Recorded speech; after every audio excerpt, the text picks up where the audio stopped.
വൈകിട്ട് 4:30 ആയപ്പോഴേക്കും സ്കൂൾ കഴിഞ്ഞ് ഫ്രീ ആയി. നേരെ മുന്നിൽ തന്നെ പരന്ന് നടക്കുന്ന ഒരു പാടം. എങ്ങോട്ടെന്നില്ലാതെ അങ്ങോട്ട് നോക്കിയിരിക്കാൻ നല്ല രസമാണ്. അങ്ങനെ വൈകുന്നേരത്തെ സൂര്യാസ്തമയം കണ്ട് വെറുതെ ഒന്ന് പുറത്തേക്ക് ഇറങ്ങി. അങ്ങനെ ഇറങ്ങിയപ്പോഴാണ് സ്കൂളിന് സ്വന്തമായിട്ട് ഒരു കടന്നൽ കൂടുള്ളത് കണ്ടത്. അങ്ങനെ പോണ വഴിക്ക് ഒരു പിക് സൈറ്റിംഗ് ഒക്കെ കിട്ടിയിട്ടാ.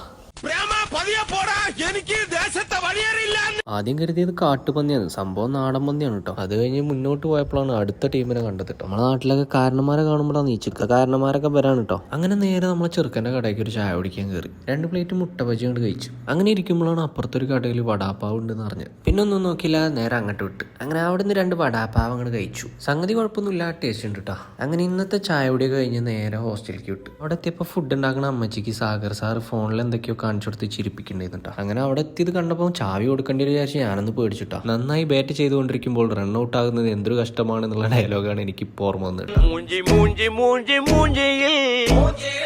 അങ്ങനെ അതൊക്കെ കഴിഞ്ഞ് ഞങ്ങൾ ഏതായാലും ഫുഡ് കഴിക്കാൻ പോയി. ഇവിടുത്തെ ഫുഡൊന്നും ഒരു രക്ഷയില്ല കേട്ടോ. അങ്ങനെ ഫുഡൊക്കെ കഴിച്ച അമ്മച്ചിനോടും ടാറ്റ പറഞ്ഞു, നിങ്ങളോടും ടാറ്റ പറയുന്നു. അപ്പോൾ ഓക്കെ, പിന്നെ കാണാം, ബൈ.